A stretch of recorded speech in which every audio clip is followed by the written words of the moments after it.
بسم الله الرحمن الرحيم نحمده ونصلي ونسلم على حبيبه الكريم الأمين العزيز الرؤوف الرحيم وعلى آله وأصحابه الأفضلين الأكرمين أجمعين أما بعد فأعوذ بالله من الشيطان الرجيم بسم الله الرحمن الرحيم الذي أحسن كل شيء خلقه صدق الله العظيم الصلاة والسلام عليك وعلى آلك وأصحابك وأهل بيتك يا رسول الله صلى الله تعالى عليك وعلى آلك وبارك وسلم.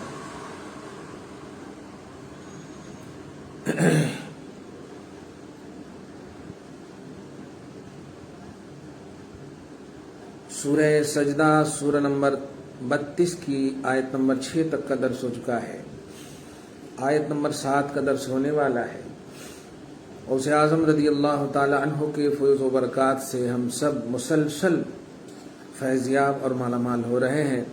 اللہ پاک سلطان العارفین کے صدق و طفیل میں ہم سب کی مغفرت فرمائے اور ہم سب کو صبح و شام زندگی میں رونقیں، بہاریں، رعنائیاں عطا فرمائے.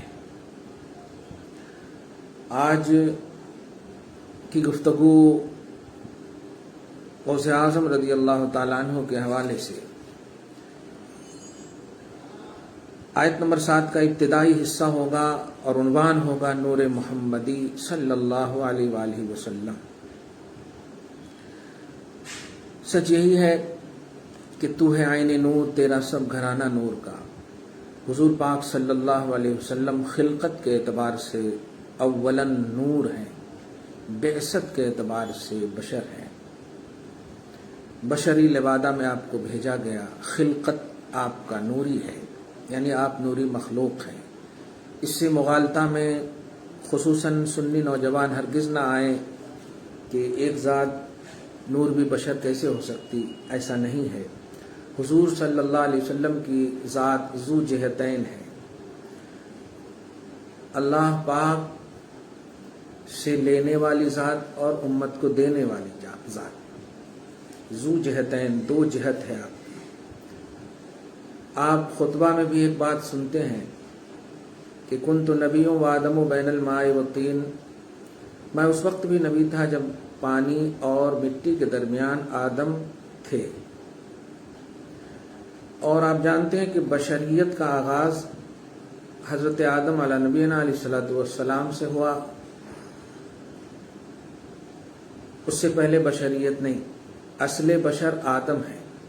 آپ ہم نسل آدم ہیں، اسی لیے آدمی ہیں. جیسے ہم حیدرآباد میں رہتے ہیں تو حیدرآبادی ہیں، تو آدم کی طرف نسبت ہو گئی تو آدمی ہیں ہم الحمدللہ. تو حضور فرماتے میں آدم سے بھی پہلے. تو اس لفظ پر جو منبر پہ خطبہ پڑھتے ہیں دھیان دیں گے تو خود بخود آپ کو سمجھ میں آ جائے گا کہ حضور جب آدم سے پہلے تھے تو کیا حیثیت تھی. جب آپ آٹومیٹک ملا خلقتاً نوری حیثیت تھی. اول ما خلق اللہ نوری کا بھی یہی عنوان ہے کہ سب سے پہلے اللہ پاک نے میرے نور کو پیدا کیا. یعنی خلقت میں نور، نورانیت ہے، نوریت ہے. سورہ مائدہ آیت نمبر 15 میں بھی اس کا ذکر ہے، جس کو تمام خصوصاً جمہور مفسرین، حضرت علامہ جلال الدین، اب جو مدارس اسلامیہ میں تفسیر جلالین پڑھائی جاتی ہے اس میں بھی دیکھیں گے تو هو نبی صلی اللہ علیہ وسلم. نور سے ذات رسالت مراد اور قرآن، کتاب مبین سے قرآن. میں اس سے پہلے کہ آج کی آیت کریمہ کا ایک ترجمہ خوبصورت کر دوں غوث پاک کے وسیلے سے کہ الذی احسن کل شیء خلقہ، وہ اللہ جس نے جو چیز بنائی خوب بنائی، اور میرے آقا صلی اللہ علیہ وسلم کی طرح کسی کو نہیں بنائی. تیرے پائے کا نہ پایا، تجھے یک نے یک بنایا، میرا رب خالق ہونے میں احسن الخالقین ہے. میرا نبی صلی اللہ علیہ وسلم احسن المخلوقین ہے. فتبارک اللہ احسن الخالقین. یہ تو ہی تمہید. اہل سنت جماعت کا اس سلسلے میں عقیدہ یہی ہے کہ حضور پاک صلی اللہ علیہ وسلم نور بھی ہیں، بشر بھی ہیں. اس میں کوئی مغالطہ نہیں، کوئی پریشان ہونے کی بات نہیں. قرآن پاک سورہ نور میں ہی دیکھیں آپ، اللہ پاک فرماتا اللہ نور السماوات والارض، اللہ آسمان و زمین کا نور ہے. تو اب کسی کو نور ماننا، خصوصاً محمد عربی صلی اللہ علیہ وسلم کو نور ماننا شرک ہے. یہ اصحاب ظاہر جو اہل حدیث وغیرہ ہیں اس طرف آپ کے ذہن کو مطلب موڑنے کی کوشش کرتے ہیں کہ یہ شرک ہے. ان کے سلسلے میں ایک ہی جملہ کہوں کہ اللہ نور ہے اور نبی بھی نور ہے تو شرک ہو گیا. تو اللہ رحیم ہے، اس سے پہلے کے گفتگو میں اللہ رحیم ہے، نبی بھی رحیم ہے. سورہ توبہ آیت نمبر 128 میں اللہ عزیز ہے، نبی بھی عزیز ہے. اللہ رؤوف ہے، نبی بھی رؤوف ہے. پھر یہاں بھی شرک کہہ دیجئے. قرآن ہی میں ہے، دونوں ماننا پڑے گا. جب ایک وصف نبی کے لیے ثابت ہے اور وہ جائز ہے کیونکہ وہ وصف عطائی ہے اور اللہ کا وصف ذاتی ہے، تو اس کو بھی آپ کو ماننا ہوگا. نور اگر خالق مانے تو صرف اللہ کی ذات ہے، نور مخلوق مانے تو محمد عربی صلی اللہ علیہ وسلم. باقی تو ہے عین نور، تیرا سب گھرانہ نور کا. سبحان اللہ. تو وہ اللہ جس نے جو چیز بنائی خوب بنائی. الذی احسن کل شیء خلقہ، احسن کل شیء. کیا بات ہے! ایسے عقیدہ نہیں نہ ہے حضرت حسان کا، صحابی رسول کا. احسن احسن منک لم تر قط عینی، میری نگاہ نے آپ سے زیادہ حسین دیکھا ہی نہیں. واجمل منک لم تلد النساء، آپ سے زیادہ خوبصورت کسی عورت نے جنا ہی نہیں. تو دیکھتی کیسے؟ خلقت مبرئا من کل عیب کأنک قد خلقت کما تشاء، آپ کو اللہ پاک نے یا آپ ہر عیب سے پاک پیدا کیے گئے، ایسا پیدا کیے کہ جیسا کہ آپ خود چاہتے تھے. اس سلسلے میں نے ابن کثیر وغیرہ کے حوالے سے کچھ باتیں لی ہیں جو میں چاہتا ہوں آج فیوض و برکات جیلانی اور درس جیلانی کے عنوان سے اس کو آپ کی بزم خدمت میں پیش کر دوں، تاکہ یہ بات بالکل واضح اور ظاہر ہو جائے کہ نور محمدی کے سلسلے میں ہمارا کیا عقیدہ ہے. اور اہل حدیث وغیرہ جو مغالطہ دینے کی کوشش کرتے ہیں، خود ان کے روح رواں جو ابن کثیر ہیں، ابن تیمیہ ہیں، ابن عبد الوہاب نجدی، یہ سب ہیں، ان کے نزدیک بھی نور محمدی کا کیا تصور ہے. نور نبی سے متعلق حافظ ابن کثیر کا موقف کیا ہے؟ یاد رکھیے گا اہل حدیث ان کو بہت ہی زیادہ اوتھر مانتے ہیں، اور کیوں نہ مانے کہ ابن تیمیہ کے شاگردوں میں سے ہیں. وہ ابن تیمیہ جن کے نظریات اور عقائد آپ دیکھ چکے ہیں، کمپیئر کر کے میں نے 3 پارٹس میں آپ کو بتا دیے ہیں. اسی پر آپ دیکھ لیں کہ عقیدہ توحید اور وہابی مذہب وغیرہ. حافظ ابن کثیر نے ان کی مشہور کتاب البدایہ والنہایہ میں مختلف سندوں کے ساتھ کچھ آثار اور روایات ذکر کی ہیں جن سے رسول اکرم صلی اللہ علیہ وسلم کا نور ہونا ثابت ہوتا ہے. کچھ روایات یہاں پر آپ کی بزم خدمت میں پیش کی جاتی ہیں. پہلی دیکھیں، حضرت عبداللہ ابن عباس رضی اللہ تعالی عنہما سے مروی ہے کہ جب حضرت عبد المطلب اپنے بیٹے حضرت عبداللہ کا نکاح کرنے کے لیے انہیں اپنے ساتھ لے جا رہے تھے تو راستے میں عبداللہ کو ایک کاہن عورت نے دیکھا جس کا نام فاطمہ بنت مرخ سامیہ تھا. وہ کتب سابقہ کی عالمہ تھی، پہلی کتابیں جو آسمانی کتب سابقہ کی عالمہ تھیں. اس نے حضرت عبداللہ کی پیشانی پہ نور نبوت دیکھا اور حضرت عبداللہ کو اپنے پاس بلا کر کہا، ابھی اگر تم مجھ سے وطی کرو گے تو میں تمہیں 100 اونٹ انعام میں دوں گی، یعنی قربت. حضرت عبداللہ رضی اللہ عنہ نے اس عورت کے سامنے یہ 2 شعر عربی میں پڑھے. اما الحرام فالممات دونہ والحل لا احل فاستبینہ فکیف بالامر الذی تبغینہ یحمل کریم عرضہ ودینہ. ترجمہ سنیں، حرام کا ارتکاب کرنے سے مر جانا بہتر ہے. یہ حضرت عبداللہ فرما رہے ہیں، حرام کا ارتکاب کرنے سے مر جانا بہتر ہے اور چھان بین کر کے میں صرف حلال کو اختیار کرنے والا ہوں. تو چاہتی ہے وہ کیوں کر ہو سکتا ہے. صاحب کرامت آدمی اپنی عزت اور اپنے دین کی حفاظت کرتا ہے. مطلب نہیں مانی ان کی بات. جب حضرت عبداللہ رضی اللہ تعالی عنہ کا نکاح حضرت آمنہ بنت وہب رضی اللہ بنت وہب بن عبد مناف بن زہرہ رضی اللہ عنہم سے ہوا تو نکاح کے 3 دنوں کے بعد حضرت عبداللہ رضی اللہ عنہ کی ملاقات پھر اسی کاہنہ عورت سے ہوئی. اس نے حضرت عبداللہ سے پوچھا رضی اللہ تعالیٰ عنہ، تو نے میرے یہاں سے جانے کے بعد کیا کیا؟ حضرت عبداللہ رضی اللہ عنہ نے اپنے نکاح کا ذکر کیا تو کاہنہ نے کہا، کاہنہ، واللہ ما انا بصاحبۃ ریبہ ولکنی رأیت فی وجہک نورا فاردت ان یکون فی وابى اللہ الا ان یجعلہ حیث اراد. ترجمہ سنیے، واللہ میں کوئی بدکار عورت نہیں. اپنا انٹینشن بتایا. دیکھیے، میں کوئی بدکار عورت نہیں، لیکن میں نے تمہارے چہرے پر اے عبداللہ ایک نور دیکھا. پوائنٹ نوٹ کیجئے گا، ایک نور دیکھا. میں نے چاہا کہ وہ نور مجھ میں منتقل ہو جائے، مگر اللہ کو یہ منظور نہیں تھا. اس نے جہاں چاہا اس نور کو رکھا. اس کے بعد اس کاہنہ عورت نے حسرت بھرے چند اشعار پڑھے جن کا مفہوم یہ ہے: کیا میں نے جگمگاتا ہوا ایک نور دیکھا 14ویں کے چاند کی طرح، وہ اپنے ارد گرد کو روشن کر دے گا. کاش وہ نور مجھے حاصل ہو جاتا تو میرے لیے قابل فخر ہوتا کہ ہر نور حاصل کرنے والا میری ہی نور سے حاصل کرتا. لیکن اللہ کی مرضی ہے کہ قبیلہ بنی زہرا کی ایک عورت یعنی حضرت آمنہ رضی اللہ تعالی عنہا نے میرے مقدر سے میرے لباس زینت کو چھین لیا اور مجھے شعور بھی نہ ہوا. یہ حافظ ابن کثیر کی مشہور کتاب البدایہ والنہایہ والیوم 2 پیج نمبر 615. مکۃ المکرمہ میں ایک پبلشر ہے مصطفیٰ الباز، مکتبہ نزار مصطفیٰ الباز، مکۃ المکرمہ سعودی ایڈیشن ہے. یہ حافظ ابن کثیر کا موقف ہے. نیز آگے دیکھیں، حضرت عباس رضی اللہ عنہ نے نبی پاک صلی اللہ علیہ وسلم سے اجازت لے کر آپ کی مدح میں جو اشعار کہے تھے ان میں سے 2 شعر یہ ہیں: وَأَنْتَ لَمَّا وُلِدْتَ أَشْرَقَتِ الْأَرْضُ وَضَاءَتْ بِنُورِكَ الْأُفُقُ فَنَحْنُ فِي ذَلِكَ الضِّيَاءِ وَفِي النُّورِ وَسُبُلِ الرَّشَادِ نَخْتَرِقُ. جس کا ترجمہ ہے کہ آپ صلی اللہ علیہ وسلم جب پیدا ہوئے تو آپ کے نور سے زمین اور آسمان کے گوشے روشن ہو گئے.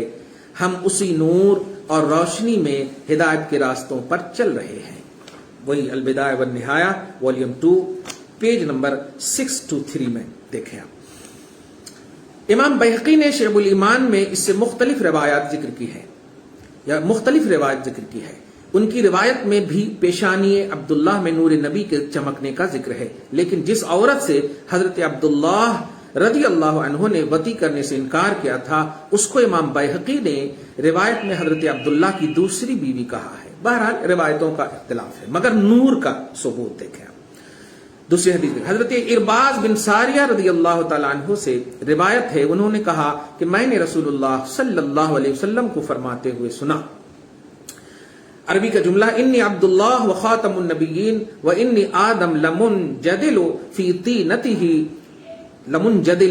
طینتہ وسأخبرکم عن ذلک دعوت ابراہیم بشارت عیسیٰ بی ورؤیا امی التي رأت وكذلك امہات النبیین یرین و ان ام رسول اللہ صلی اللہ علیہ وسلم رأت حین وضعته نورا اضاءت له قصور الشام. شعب الایمان والیوم 2 حدیث پیج نمبر 588 حدیث نمبر 1385 دوسری جلد میں ہے. یہ شعب الایمان جو امام بیہقی کی کتاب ہے. ترجمہ سنیں. نبی پاک صلی اللہ علیہ وسلم نے فرمایا میں اللہ کا بندہ اور خاتم النبیین ہوں اس وقت سے جب کہ آدم اپنی مٹی کے خمیر میں تھے. میں تمہیں اس کے بارے میں بتاتا ہوں.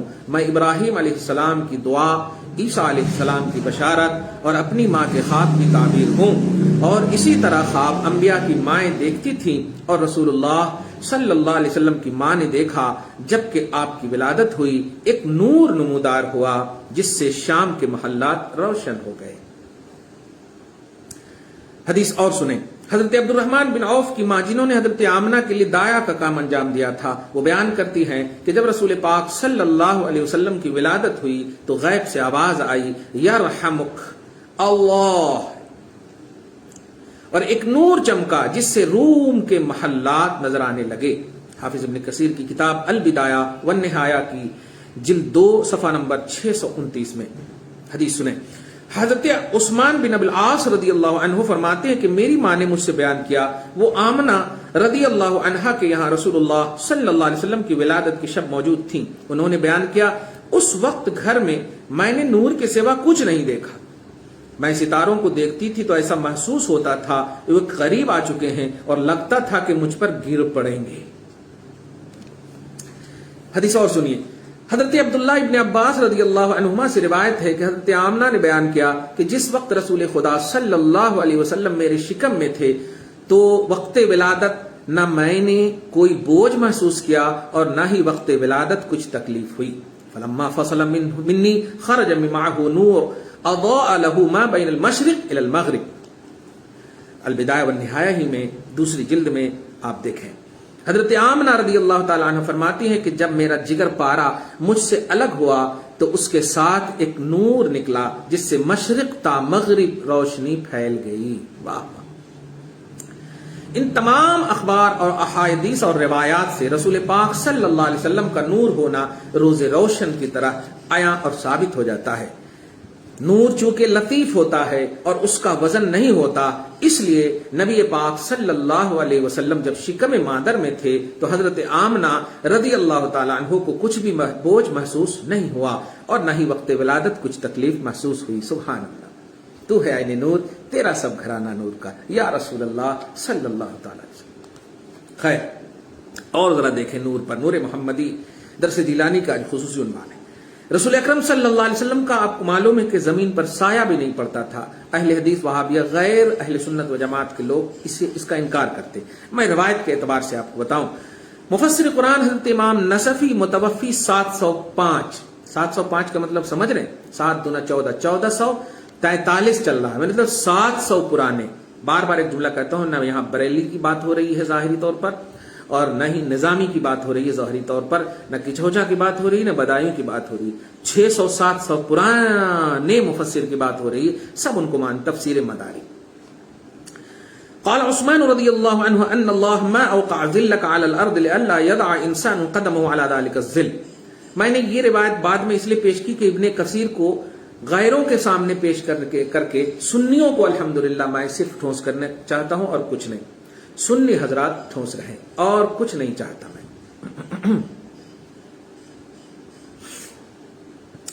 حضرت عثمان رضی اللہ عنہ نے حضور صلی اللہ علیہ وسلم سے عرض کیا کہ اللہ تعالیٰ نے آپ کا سایہ زمین پر پڑنے نہیں دیا تاکہ کسی انسان کا قدم اس سایہ پر نہ پڑے. تفسیر مدارک جلد 2 صفحہ نمبر 103. تو ہے عین نور، تیرا سب گھرانہ نور کا. آپ ذرا ٹیوب لائٹ کا سایہ بتائیں گے؟ روشنی کا سایہ نہیں. الحمدللہ. حکیم ترمیزی نے حضرت ذکوان تابعی سے روایت کیا لم یکن یرا له ظل فی الشمس ولا فی القمر. خصائص کبریٰ جلد 1 صفحہ نمبر 68. ترجمہ سنیں. بے شک رسول اللہ صلی اللہ علیہ وسلم کے جسم پر نور کا سایہ سورج اور چاند کی روشنی میں دکھائی نہیں دیتا تھا. امام قاضی عیاض مالکی متوفی 544 ہجری تحریر فرماتے ہیں کہ ما ذکر انه لا ظل لشخصه في شمس ولا قمر لانه كان نورا. شفا شریف جلد 1 صفحہ نمبر 242. ترجمہ. حضور صلی اللہ علیہ وسلم کے جسم پاک کا سایہ سورج اور چاند کی روشنی میں نہیں ہوتا تھا. یہ جو ذکر کیا جاتا ہے اس کی وجہ یہ ہے کہ آپ نور تھے. سبحان اللہ سبحان اللہ. تو ہے عین نور، تیرا سب گھرانہ نور کا. امام جلال الدین سیوطی متوفی 911 ہجری تحریر فرماتے ہیں باب الآیت فی انہ صلی اللہ علیہ وسلم لم یکن یرا له ظل. الخصائص الکبریٰ جلد 1 صفحہ نمبر 58. اس معجزہ کا بیان کہ حضور صلی اللہ علیہ وسلم کا سایہ نظر نہیں آیا تھا. امام سیوطی حکیم ترمیزی سے حضرت ذکوان رضی اللہ عنہ کی حدیث نقل کرنے کے بعد حضرت امام ابن صبع سے نقل فرماتے ہیں قال ابن صبع من خصائصه ان ظله لا يقع على الارض وانه كان نورا فكان اذا الشمس في الشمس او القمر لا ينظر له ظل. قال بعضهم ويشهد له حديث قوله في دعائه وجعلني نورا. الخصائص الكبرى جلد 1 صفحہ نمبر 68. ابن صبع نے کہا کہ حضور صلی اللہ علیہ وسلم کے خصائص میں سے یہ بات ہے. دھیان دیجیے، خصائص میں سے. خصوصیت اس کو کہتے ہیں جو ایک میں پائی جائے دوسری میں نہ پائی جائے. خاصۃ الشیء یوجد فیہ ولا یوجد فی غیرہ. خصائص میں سے یہ تھا کہ آپ کا سایہ زمین پہ نہیں پڑتا تھا اور آپ نور تھے. اس وجہ سے جب سورج یا چاند کی روشنی میں چلتے تو آپ کا سایہ نظر نہ آتا تھا. بعض علماء نے فرمایا کہ اس کی دلیل حضور صلی اللہ علیہ وسلم کی حدیث پاک بھی ہے کہ آپ صلی اللہ علیہ وسلم نے اپنی دعا میں یہ کہا کہ اللہ مجھے نور بنا دے، وجعلنی نورا، مجھے نور بنا دے. شارح بخاری امام قسطلانی متوفی 923 ہجری نے امام رازی کے حوالے سے لکھا کہ وَأَمَّا سُجُودُ الْمَلَائِكَةِ لِآدَمَ فقال الامام فخر الدین الرازی فی تفسیر ان الملائکۃ امروا بالسجود لآدم لاجل نور نبینا محمد صلی اللہ علیہ وسلم کان فی جبہتہ. واو. المواہب اللدنیہ جلد 7 صفحہ نمبر 78. امام فخر الدین رازی نے اپنی تفسیر میں فرمایا کہ فرشتوں کو اس وجہ سے حضرت آدم علیہ السلام کو سجدہ کرنے کا حکم دیا گیا تھا کہ ہمارے نبی صلی اللہ علیہ وسلم کا نور ان کی پیشانی میں موجود تھا. واہ کیا بات ہے.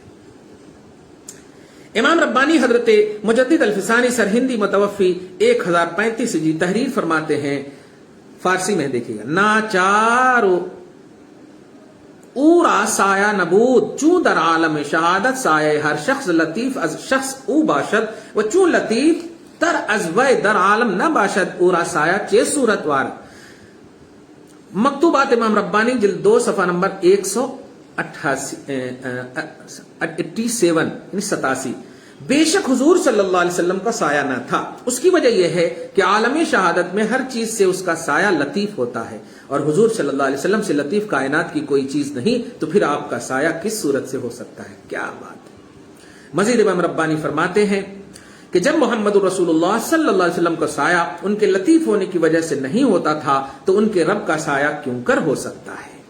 ابن تیمیہ کا بھی رد ہو گیا. شیخ عبدالحق اہل سنت و جماعت کا دفاع دیکھیں آپ. شیخ عبدالحق محدث دہلوی تحریر فرماتے ہیں مدارج النبوہ جلد 1 صفحہ نمبر 81 پہ کہ حضور صلی اللہ علیہ وسلم کا سایہ نہیں تھا نہ سورج نہ چاند کی روشنی میں. شاہ عبدالعزیز محدث دہلوی تحریر فرماتے ہیں تفسیر عزیزی پارہ ام صفحہ نمبر 219 میں کہ آپ کا سایہ زمین پر نہیں پڑتا تھا. اتنے اکابر اہل سنت و جماعت کا یہ موقف ہوتے ہوئے بھی یہ کہنا کہ حضور اکرم صلی اللہ علیہ وسلم کے جسم مبارک کے سایہ نہ ہونے کی بات بے اصل ہے، بالکل زیادتی ہے. اگر حضور صلی اللہ علیہ وسلم کے بارے میں یہ نظریہ رکھنا باطل ہے تو کیا یہ سب اکابر معاذ اللہ باطل پر تھے؟ یہ باطل پر نہیں تھے تو اس کا مطلب یہ عقیدہ بے سایہ ہونا جو نور کو لازم ہے یہ بالکل جائز ہے، درست ہے، عین توحید و رسالت ہے. اب ذرا دیکھیں ان کے گھر کو آگ لگ رہی کیسے.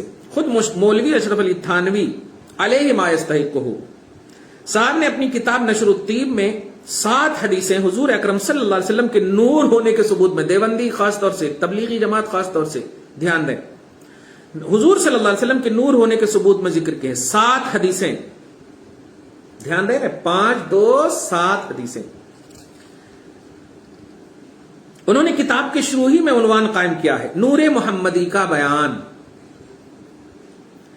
اور اس عنوان کے اختتام پر 7ویں روایت کے ضمن میں یہ جملے لکھے ہیں: آپ صلی اللہ علیہ وسلم جب پیدا ہوئے تو زمین روشن ہو گئی اور آپ کے نور سے آفاق منور ہو گئے، سو ہم اس ضیاء اور اس نور میں ہدایت کے راستوں کو طے کر رہے ہیں. یہ اشرف علی تھانوی تبلیغی جماعت، دھیان دیجیے گا، روح رواں دیوبندی کے روح رواں. جمہور مفسرین کا یہ موقف ہے کہ آیت مذکورہ میں سورہ مائدہ آیت نمبر 15 قد جاءکم من اللہ نور میں نور سے مراد نبی اکرم صلی اللہ علیہ وسلم کی ذات پاک اور کتاب مبین سے مراد قرآن ہے. نور اور کتاب مبین میں دونوں سے مراد قرآن لینا یہ بالکل ضعیف ہے، جیسے اہل حدیث وغیرہ لیتے ہیں دونوں قرآن. جیسے کہ امام راضی کا قول اس سے پہلے آپ نے سنا، اللہ تبارک و تعالی اپنے رسول پاک کو نور فرمایا. مسلمانوں کو یہ ماننا چاہیے کہ حضور صلی اللہ علیہ وسلم، اہل سنت و جماعت کو خاص طور سے خطاب کر کے کر رہا ہوں میں، حضور صلی اللہ علیہ وسلم نور ہیں اور بے مثل بشر بھی،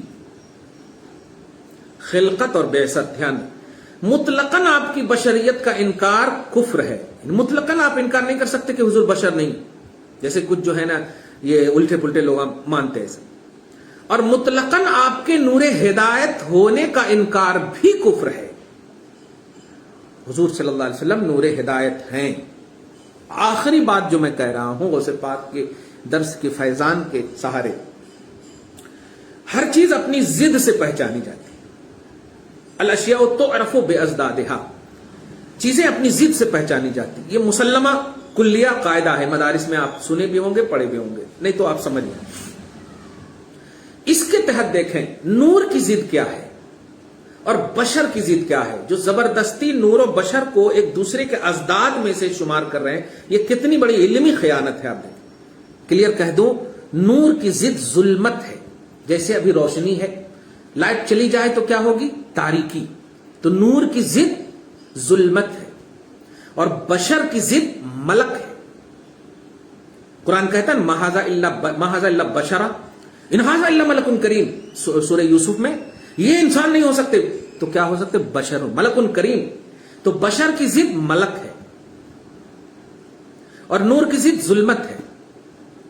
اب آپ بتائیے، زبردستی بشر کو نور کی ضد ماننا یہ کتنی بڑی علمی خیانت ہے. کتنے جاہل ہیں اہل حدیث وہابی لوگ، کتنے مطلب میلاد النبی کا انکار کیا کریں. اس کے ضمن میں جو باتیں ہوتی ہیں نور کی، بشریت کی، ان سب کے انکار میں اتنا مطلب یہ لوگ لت پت ہو گئے ہیں کہ علمی شدبت بھی ختم ہو گئی.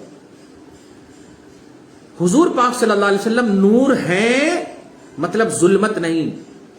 حضور کے پاس صرف روشنی ہی روشنی ہے. کیا بات ہے، روشنی ہی روشنی.